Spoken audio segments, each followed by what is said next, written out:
Good morning, नमस्कार। आप सभी का पिनाइकल पब्लिकेशन के ऑनलाइन प्लेटफॉर्म में हार्दिक स्वागत एवं अभिनंदन है। मैं सुरेश धर दुबे पुनः आप लोगों के समक्ष एसएससी जनरल स्टडी के अंतर्गत ज्योग्राफी सेशन को लेकर के उपस्थित हूं। इस प्लेटफॉर्म के माध्यम से एसएससी जनरल स्टडी की तैयारी हेतु हिंदी और इंग्लिश मीडियम में पुस्तक अवेलेबल है। यहाँ पर 6500 प्लस क्वेश्चन का कलेक्शन चैप्टर वाइज क्रम में अरेंज किया गया है। यहाँ पर जो क्वेश्चन का आंसर है यह भी काफी बेहतर ढंग से एनालिसिस किया गया है, तो आप अपनी भाषा की सुविधा के अनुसार पुस्तक का चयन करें और अपने एग्जाम को बेहतर करने का पूरा प्रयास करें। I hope you are well and fine. तो लेट्स स्टार्ट आवर क्लास। यहाँ पर जो टॉपिक है ये है ज्योग्राफी का क्लास। इसका क्लास है ज्योग्राफी का क्लास है, और जो टॉपिक हमारा चल रहा है ये टॉपिक है पॉपुलेशन, जनसंख्या। इस पर बहुत से क्वेश्चन का हम लोग डिस्कशन प्रीवियस एपिसोड में कर चुके हैं। कुछ प्रश्नों का डिस्कशन आज के एपिसोड में हम लोग करते हैं। तो आइए यहाँ पर प्रारंभ करते हैं। जो यहाँ पर नेक्स्ट क्वेश्चन लिखा गया है, given here are the sex ratio of some states of India according to the census of India 2011। Match the following pairs correctly. Bharat की जनगणना 2011 के अनुसार भारत के कुछ राज्यों के लिंगानुपात यहां दिए गए हैं। निम्नलिखित युग्मों को सही से सुमेलित करें। यहां पर एक तरफ स्टेट है, एक तरफ इनका लिंगानुपात है। यहां पर पहला स्टेट है गोवा, सेकंड स्टेट है तमिलनाडु, थर्ड है मणिपुर, फोर्थ है उड़ीसा। आपको देखना है कि किसकी पॉपुलेशन किसका लिंगानुपात कितना है। यहां पर गोवा का जो लिंगानुपात है ये है 973। कितना है? 973 है। इसी प्रकार आप देखते हैं तमिलनाडु का, तो तमिलनाडु का आपको मिलता है लिंगानुपात 996 मिलता है। फिर आप मणिपुर का देखते हैं तो मणिपुर का मिलता है 985, और उड़ीसा का जो मिलता है ये मिलता है 979। तो करेक्ट आंसर इज यहां पर कितना हो जाएगा? यहां पर डी ऑप्शन करेक्ट हो जाएगा। क्या हो जाएगा? डी ऑप्शन करेक्ट हो जाएगा। तो next question is, India is the second most populous country with a population of according to the 2011 census data. 2011 की जनगणना के आंकड़ों के अनुसार भारत की आबादी वाला दूसरा सबसे अधिक आबादी वाला देश है। इसका तात्पर्य है कि भारत की पॉपुलेशन कितनी है। भारत की पॉपुलेशन कितनी है? यहां पर ऑप्शन है 1678 मिलियन, सेकंड ऑप्शन है 1245 मिलियन, थर्ड ऑप्शन है 1300 मिलियन, फोर्थ ऑप्शन है 1210 मिलियन। यहां पर जो करेक्ट आंसर है ये है डी, क्योंकि इसी को हम लोग कहते हैं 1.21 बिलियन, और इसी को कह सकते हैं 121 करोड़। क्या कह सकते हैं? 121 करोड़ है भारत की वर्तमान पॉपुलेशन अकॉर्डिंग टू सेंसस 2011, और यह सेकंड लार्जेस्ट पॉपुलेटेड कंट्री है इन द वर्ल्ड, क्योंकि फर्स्ट जो लार्जेस्ट पॉपुलेटेड कंट्री है वो कौन सी है? चाइना है। सेकंड कौन है? इंडिया है। Next question is, why is there low populous growth in society that is underdeveloped and technological backward. अविकसित और तकनीकी रूप से पिछड़े समाज में जनसंख्या वृद्धि कम क्यों है? रीजन क्या है? ऐसा क्षेत्र जो टेक्निकली बैकवर्ड है और सोशली बैकवर्ड है, वहां की जो पॉपुलेशन ग्रोथ है क्या बहुत कम होती है? इसका रीजन क्या है? ऑप्शन यहां पर देख रहा है पहला, because both death rate and birth rate are high. पहला कारण दे रहा है यहां की जन्म दर और मृत्यु दर दोनों अधिक होती है। सेकंड ऑप्शन दे रहा है because both death rate and birth rate are low. ऐसा नहीं है, ये जो कंडीशन है जब डेथ रेट और बर्थ रेट लो होता है यह हाईली डेवलप सोसाइटी होती है। कौन सी सोसाइटी होती है? High develop society. लेकिन जो सबसे लोवेस्ट डेवलप सोसाइटी होती है वो पहला वाला होता है, क्योंकि वहां पर किसी प्रकार की इकोनॉमिकल फैसिलिटी नहीं है, वहां पर स्वास्थ्य संबंधी कोई व्यवस्था नहीं है। इसका रीजन है कि वहां पर जो भी जनसंख्या है या जो भी बच्चे हैं वह अत्यधिक एज तक पहुंच नहीं पाते हैं और उससे पूर्व उनकी मृत्यु हो जाती है। तो जो सोशली बैकवर्ड और इकोनॉमिकली बैकवर्ड एरिया होता है वहां पर तो जन्म दर तो खूब है लेकिन मृत्यु दर भी बहुत ज्यादा है। तो जितने बच्चे जन्म लेते हैं उतने मर जाते हैं। तो परिणाम क्या होता है, जनसंख्या लगभग स्थिर हो। तो पहला वाला तो करेक्ट है, लेकिन और भी यहां पर सी ऑप्शन पढ़ लेते हैं। Because such country usually have strict government policy, ऐसा कुछ भी नहीं है। फिर लिख रहा है because people migrate from under developed country, यहां पर लिख रहा है क्योंकि लोग अविकसित देशों से पलायन करते हैं। ऐसा भी कोई विशेष रीजन नहीं है। पलायन करने के लिए आपके पास स्किल भी तो होनी चाहिए।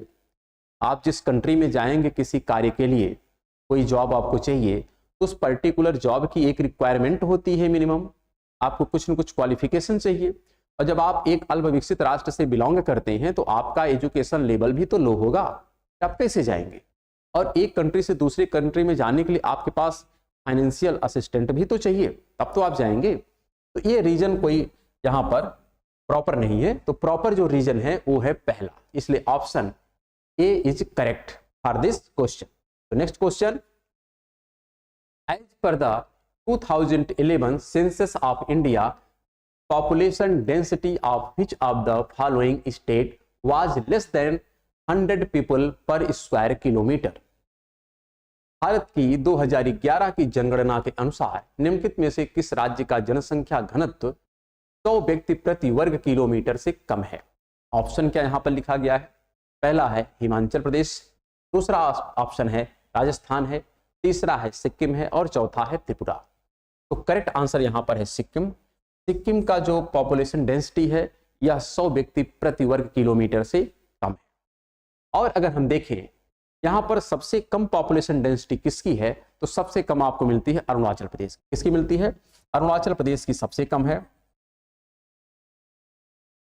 अरुणाचल प्रदेश का पॉपुलेशन डेंसिटी क्या है, सबसे कम है। और सबसे अधिक की अगर बात किया जाए कि कौन सा स्टेट है जिसकी पॉपुलेशन डेंसिटी मैक्सिमम है, वहां पर आपको मिलता है बिहार। कौन है? बिहार है।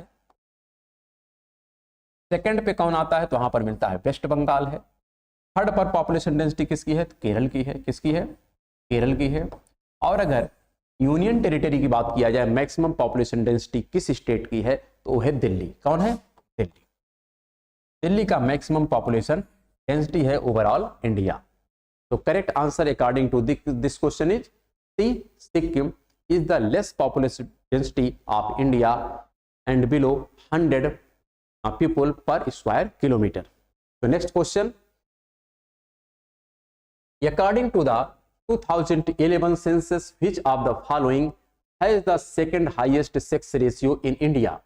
2011 की जनगणना के अनुसार भारत के निम्नलिखित में से किसका लिंगानुपात सबसे अधिक के क्रम में, ध्यान रखिएगा क्या कर रहा है, सबसे अधिक के क्रम में दूसरे स्थान पर है, सेकंड। यहां पर लिखा है तमिलनाडु, केरला, पुदुचेरी और महाराष्ट्र।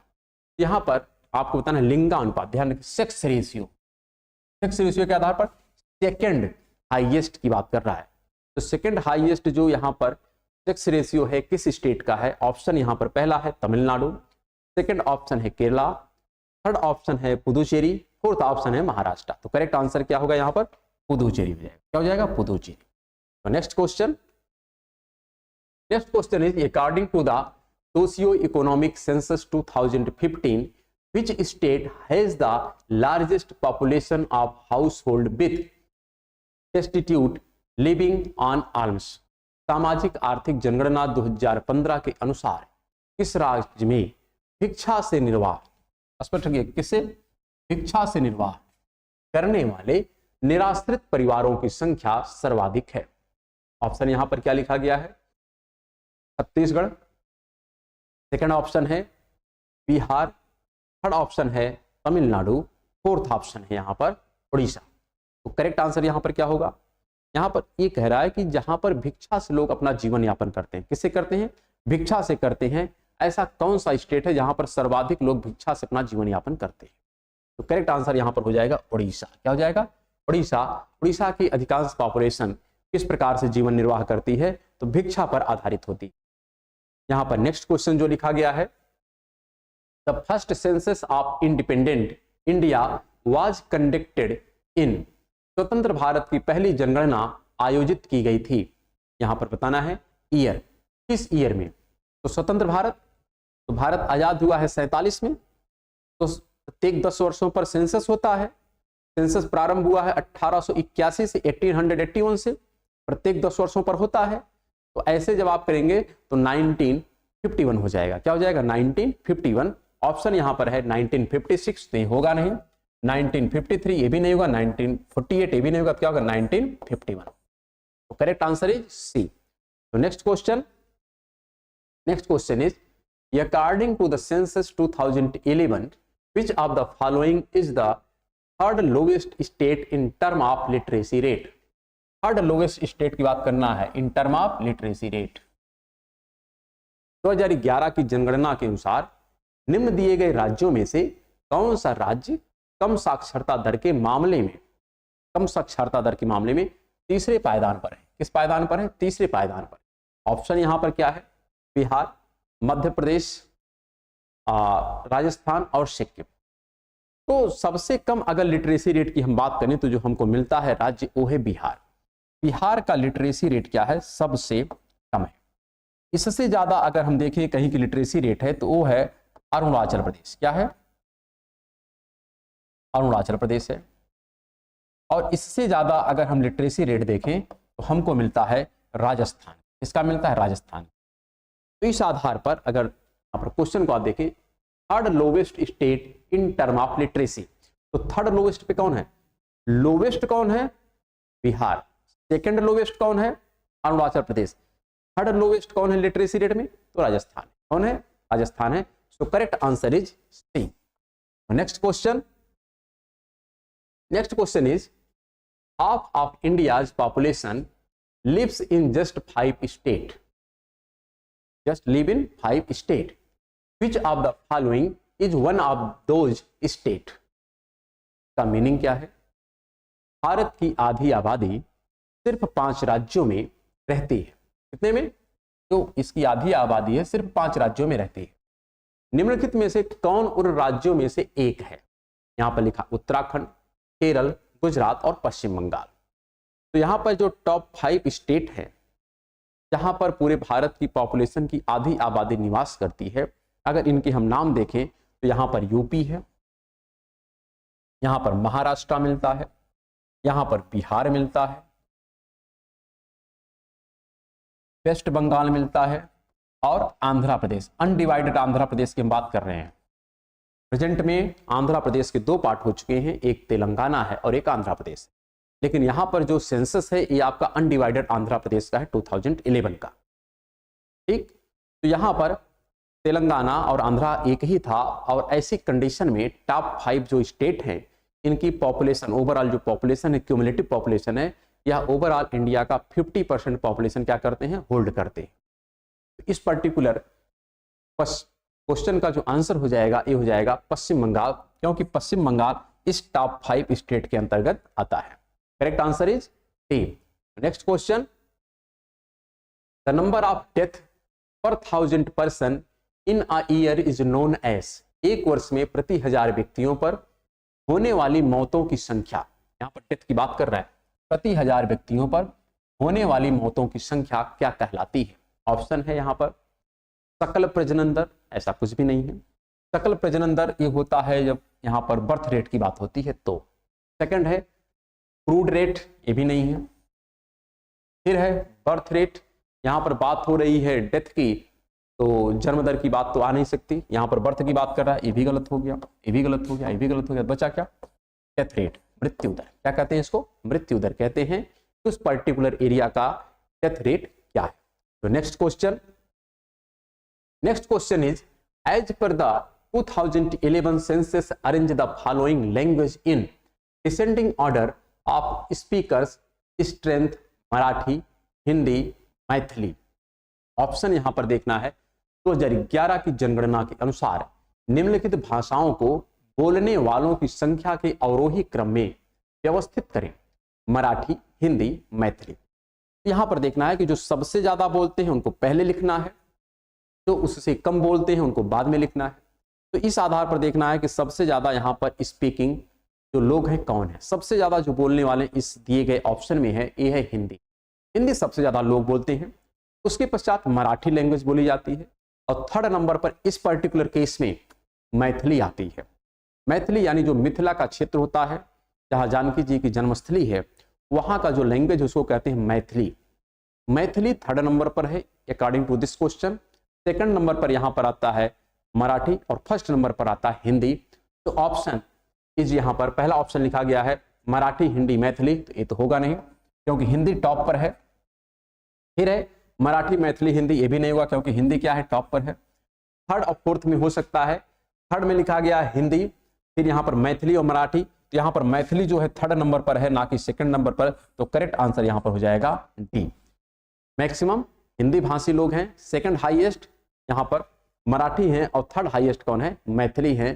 तो D is correct answer for this question. तो next question is, for the purpose of census 2011 a person aged and above who can both read and write with understanding in any language was treated as literate। 2011 की जनगणना के प्रयोजन के लिए और उससे अधिक आयु का व्यक्ति जो किसी भी भाषा में समझ के साथ पढ़ और लिख सकता है को साक्षर माना गया है। एक क्वेश्चन रिपीट किया, आपने प्रीवियस एपिसोड के क्वेश्चन में देखा है क्वेश्चन एज इट इज था, बस थोड़ा सा डिफरेंस था वहां पर। और यहां पर भी क्वेश्चन एज इट इज है, यहां पर एज पूछ लिया है। क्या पूछ लिया है, एज पूछ लिया है कि जो हम लोग लिटरेसी रेट कैलकुलेट करते हैं किस एज ग्रुप के लोगों को इसमें हम इंक्लूड करते हैं। यहां पर ऑप्शन क्या लिखा गया है, पहला ऑप्शन यहां पर है 5 ईयर, सेकंड है 9, थर्ड है यहां पर 7 और फोर्थ है यहां पर 6। तो करेक्ट आंसर इज 7। 7 अर्थात 7 साल से अधिक के लोगों का कैलकुलेशन किया जाता है लिटरेसी रेट में। ओके, तो next question is, growth rate of population refer to the, जनसंख्या की वृद्धि दर से तात्पर्य है। जनसंख्या की वृद्धि दर से तात्पर्य है। ऑप्शन क्या यहां पर है, difference between birth rate and GDP, जन्म दर और जीडीपी के बीच के अंतर को। तो जीडीपी जो होता है या इकोनॉमिक ग्रोथ को डिफाइन करता है। यहां पर जीडीपी का कोई रिलेशन नहीं है। ठीक, यहां पर जीडीपी का कोई रिलेशन नहीं है जनसंख्या के वृद्धि से। सेकंड है addition of birth rate and death rate. यहां पर कह रहा है जनसंख्या की वृद्धि दर जन्म दर और मृत्यु दर में वृद्धि से है। ठीक है, फिर सभी ऑप्शन पहले पढ़ लेते हैं। फिर लिख रहा है जन्म दर और मृत्यु दर के बीच के अंतर को। आपको कुछ अंतर तो स्पष्ट आ रहा होगा। लिख रहा है difference between birth rate and death rate, कि कितने लोग पर्टिकुलर ईयर में जन्म लिए हैं और कितने लोगों की मृत्यु। तो दोनों का डिफरेंस कर दो, जो आएगा आपका अमाउंट या जो भी नंबर आएगा वो यहां पर क्या होगा, कह सकते हैं ये बर्थ रेट होगा या यहाँ का इंक्रीजिंग ऑर्डर होगा।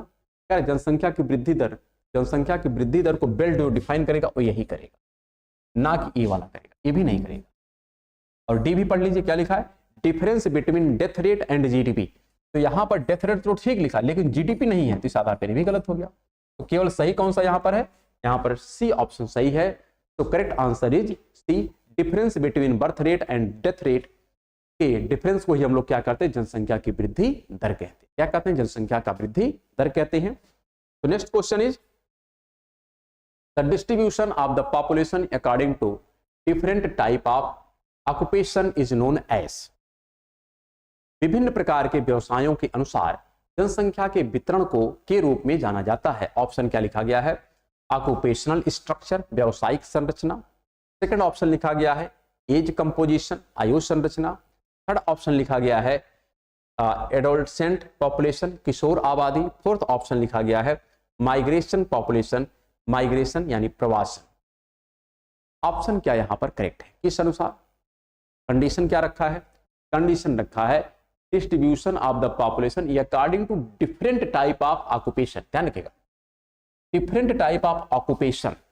तो डिफरेंट टाइप ऑफ ऑक्यूपेशन की जब आप बात करते हैं तो यहां पर एक ही आपको नजर आएगा और वो है व्यावसायिक संरचना। क्या है?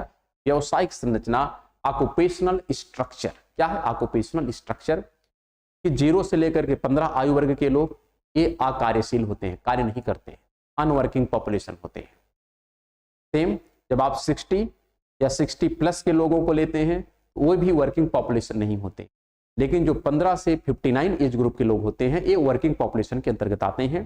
तो इन्हीं के साथ हम लोग ऑक्यूपेशनल स्ट्रक्चर की बात करते हैं, इसलिए correct answer is A. So next question is which period in India is referred to as a steady population growth period? Bharat में किस अवधि को स्थिर जनसंख्या वृद्धि का काल कहा जाता है? नोटेस्टीन का एक सिद्धांत है जिसको कहते हैं जनांकीय संक्रमण का सिद्धांत, पॉपुलेशन ट्रांजिशन पीरियड। तो पॉपुलेशन जो ट्रांजिशन की थ्योरी है नोटेस्टीन महोदय की, जनांकीय संक्रमण का सिद्धांत, तो उसके अनुसार ये कुछ पीरियड बताए हैं। एक होता है जिसमें पूरी पॉपुलेशन स्थिर होती है, स्टैग्नेंट कंडीशन होती है या प्रारंभिक अवस्था होती है। सेकंड कंडीशन होती है कि birth rate as it is रहता है, डेथ रेट कम हो जाता है, वहां पर पॉपुलेशन ग्रोथ करने लगती है।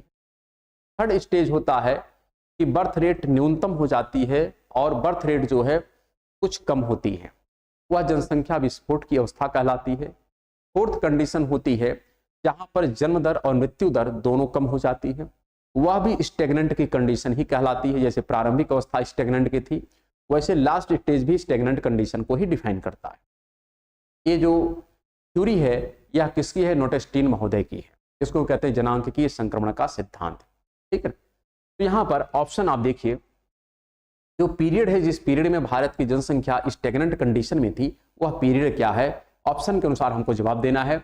लिखा है यहाँ पर, लिखा स्टडी पॉपुलेशन ग्रोथ। पॉपुलेशन बढ़ रही है लेकिन स्टडी कंडीशन में बढ़ रही है, बहुत ज्यादा तीव्र गति से नहीं बढ़ रही। इसका तात्पर्य है कि जन्म दर अभी है लेकिन मृत्यु दर में कुछ गिरावट आ गई। तो यह पीरियड जो हमको देखने को मिलता है ऑप्शन के अनुसार, पहला ऑप्शन है 1921 टू 1951, सेकंड ऑप्शन है 1921 टू 1941, थर्ड ऑप्शन है 1921 टू 1961, फोर्थ ऑप्शन है 1921 टू 1931। तो करेक्ट आंसर इज ए। क्या होगा? करेक्ट आंसर ए।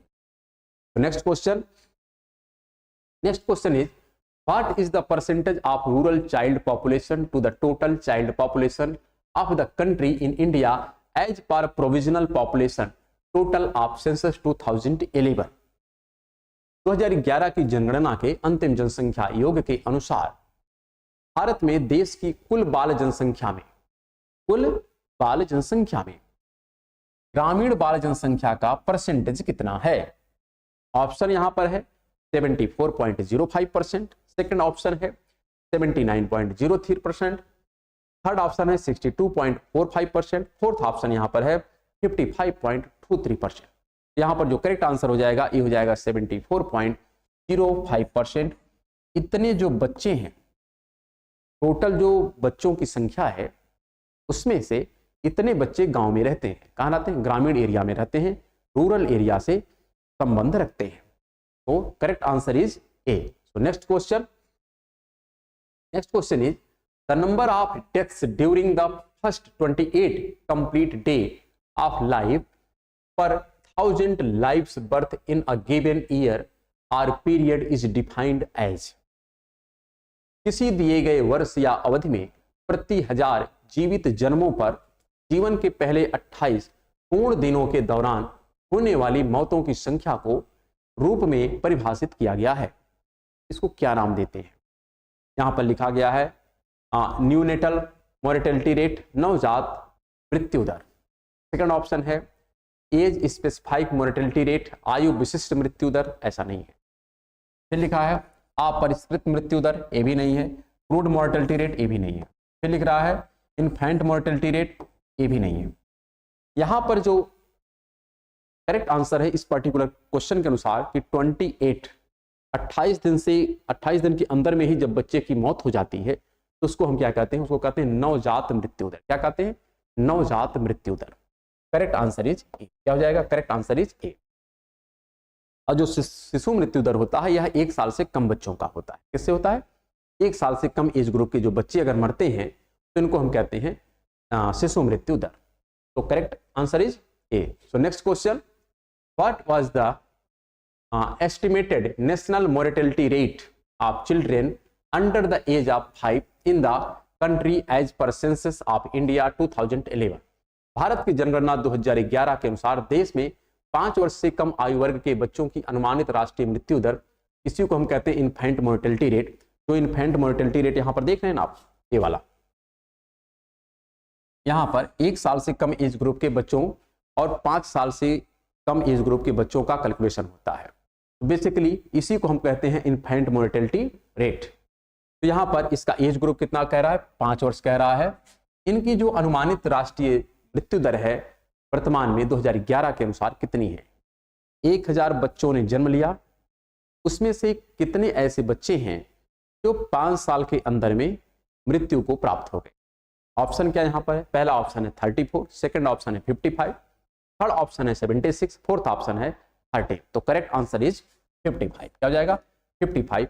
55 बच्चे हैं जो 1000 जीवित जन्म लिए बच्चों पर मृत्यु को प्राप्त होते हैं 5 साल के अंदर।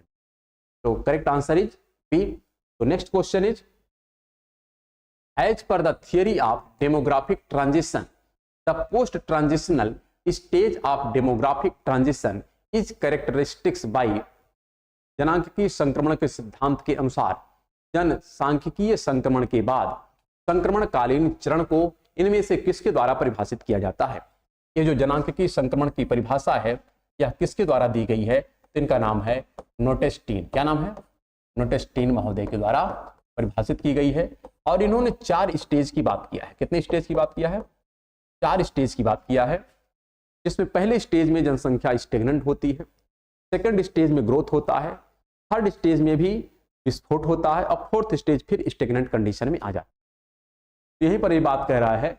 ऑप्शन क्या लिखा है? Low and nearly equal birth and death rate, निम्न और लगभग समान जन्म और मृत्यु दर। फिर लिखा है falling birth rate and high death rate, गिरती जन्म दर और उच्च मृत्यु दर। एक गिरती जन्म दर और उच्च मृत्यु दर ऐसी कंडीशन मिलती ही नहीं है, ध्यान रखिएगा। जो संक्रमण की अवस्था होती है एक कंडीशन तो मिलती ही नहीं कि जन्म दर घट जाए और मृत्यु दर बढ़ जाए, ऐसा होता ही नहीं है। फिर लिखा है high and nearly equal birth and death rate, उच्च और लगभग समान जन्म और मृत्यु दर। एक कंडीशन होती है, लेकिन यह हाईली डेवलप सोसाइटी में होता है। जो हाईली डेवलप सोसाइटी होती हैं वहां पर एक कंडीशन फुलफिल होती है। और यहां पर लास्ट लिखा है falling death rate and high birth rate, गिरती मृत्यु दर और उच्च जन्म दर। तो ये जो कंडीशन होती है यह ग्रोथ रेट की सेकंड कंडीशन है, ये जो कंडीशन है यह फोर्थ कंडीशन है। और आंसर जो करेक्ट है ये हो जाएगा पहला। कौन सा हो जाएगा? पहला। पहला यहां पर करेक्ट आंसर हो जाएगा। यहां पर देखते हैं, यहां पर आंसर क्या हो जाएगा? पहला करेक्ट हो जाएगा। ठीक, क्योंकि ये जो कंडीशन है एक इसको डिफाइन करता है, फोर्थ स्टेज को डिफाइन करता है कि जन्म दर भी अधिक है और मृत्यु दर भी अधिक है। तो करेक्ट आंसर इज ए। यहां पर low and nearly equal birth and death rate, जो निम्न और लगभग समान जन्म और मृत्यु दर को डिफाइन करता है, यही नोटेस्टीन की संक्रमण कालीन जो चरण है इसमें से सबसे पहला स्टेज आता है।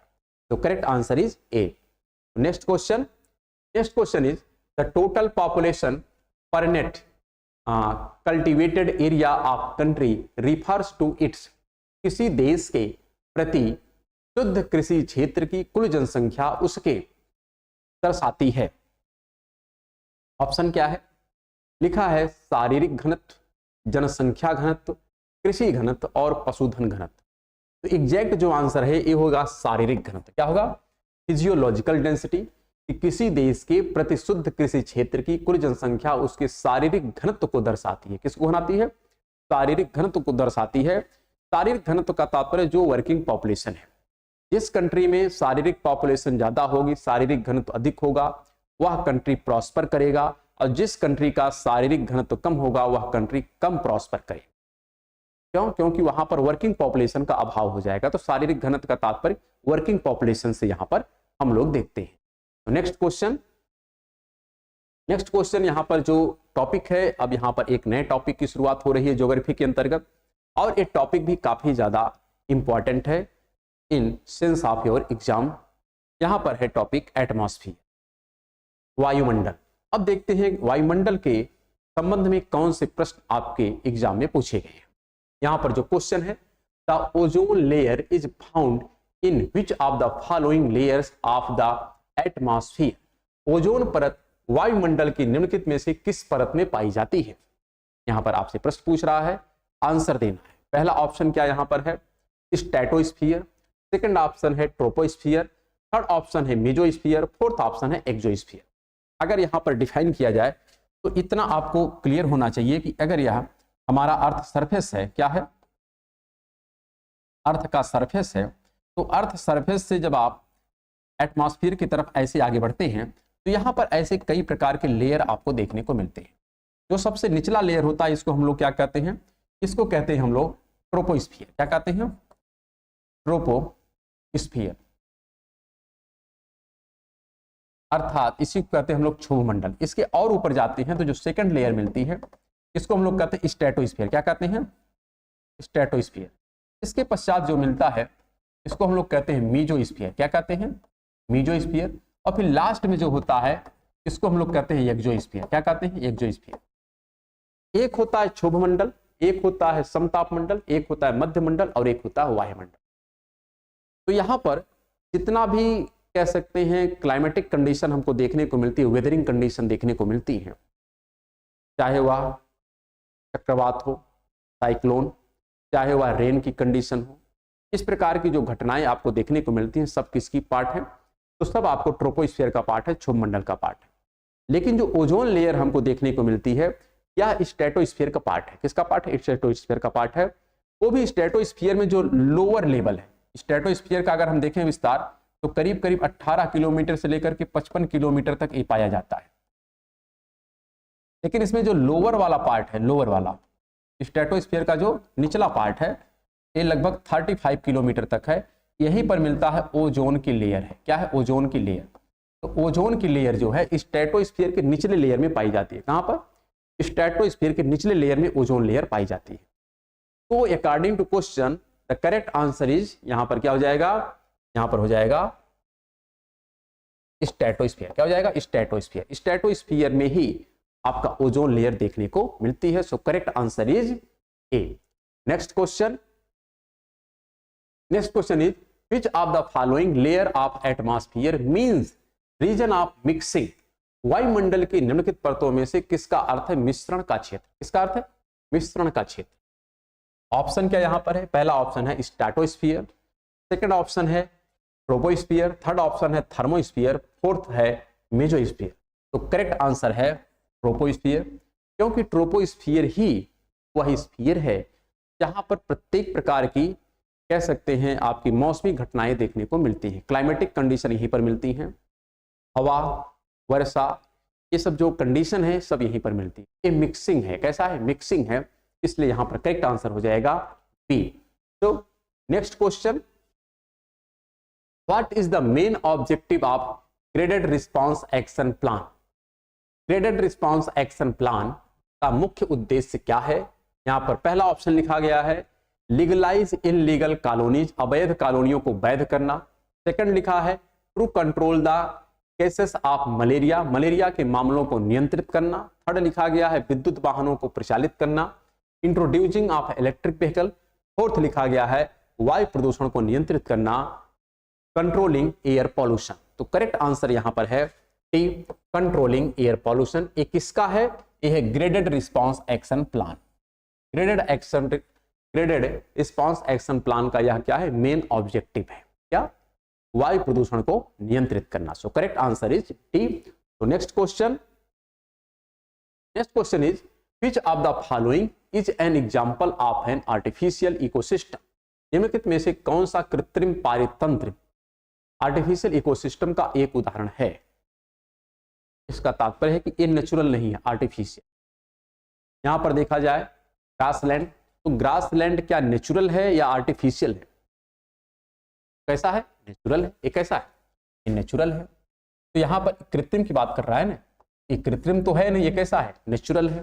फिर है रेगिस्तान, डेजर्ट, क्या डेजर्ट आर्टिफिशियल है क्या, नहीं, डेजर्ट कैसा है, नेचुरल है, तो ये भी नहीं होगा। फिर लिख रहा है कोरल रीफ, मूंगा चट्टान, क्या यह आर्टिफिशियल है क्या, नहीं, ये भी कैसा है, नेचुरल है, ये भी नहीं होगा।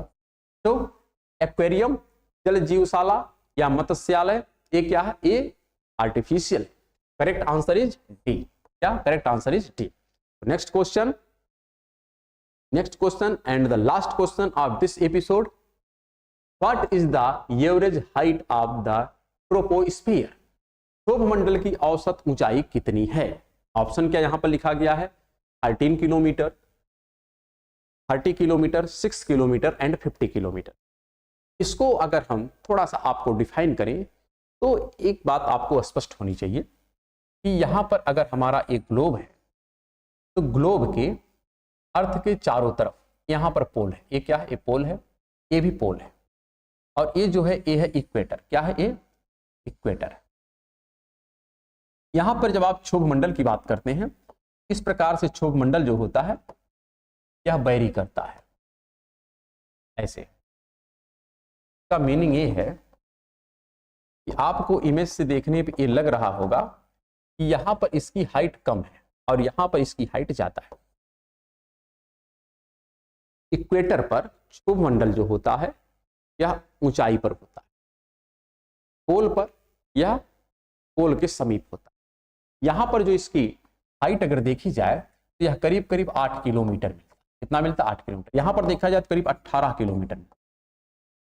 इसका जो बेसिक रीजन है कि ऐसा क्यों होता है, तो यह ग्रेविटेशनल फोर्स के कारण होता है। पृथ्वी में एक ग्रेविटेशनल फोर्स है, ग्रेविटेशनल फोर्स का जो मान होता है इक्वेटर पर, कहां पर, इक्वेटर पर मिनिमम होता है। ग्रेविटेशनल फोर्स का मान यहां पर मिनिमम होता है और पोल पर ग्रेविटेशनल फोर्स का मान मैक्सिमम होता है। तो मैक्सिमम होता है तो वायु को अपने तरफ अट्रैक्ट करता है, खींचता है, तो वायु आ जाती है सतह के पास। यहां पर ग्रेविटेशनल फोर्स कम है इसलिए वायु दूर तक फैली रहती है। तो क्षोभमंडल जो है इक्वेटर पर 18 किलोमीटर की ऊंचाई तक फैला है, जबकि पोल पर यह 8 किलोमीटर के ऊंचाई तक रहता है। ग्रेविटेशनल फोर्स के ऊपर यह निर्भर करता है, क्योंकि ग्रेविटेशनल फोर्स इक्वेटर का कम होता है और पोल का अधिक होता है। और ग्रेविटेशनल फोर्स का संबंध किससे है, तो रेडियस का है। पोल का रेडियस कम होता है और इक्वेटर का रेडियस क्या होता है, ज्यादा होता है। इसलिए यहां पर एक कंडीशन देखने को मिलती है। इस पर्टिकुलर केस में अगर एवरेज आप निकाले, क्या एवरेज निकाले क्षोभमंडल की ऊंचाई पृथ्वी की सतह से, अर्थ सरफेस से, आपको मिल जाता है कितना, ऑप्शन है 13 किलोमीटर, 36 और 50, तो आंसर हो जाएगा 13 किलोमीटर। क्या हो जाएगा, 13 किलोमीटर। तो करेक्ट आंसर इज ए। इसी के साथ आज के एपिसोड को हम लोग यहीं पर समाप्त करते हैं और हम लोग नेक्स्ट एपिसोड में मिलेंगे। तब तक के लिए नमस्कार, धन्यवाद।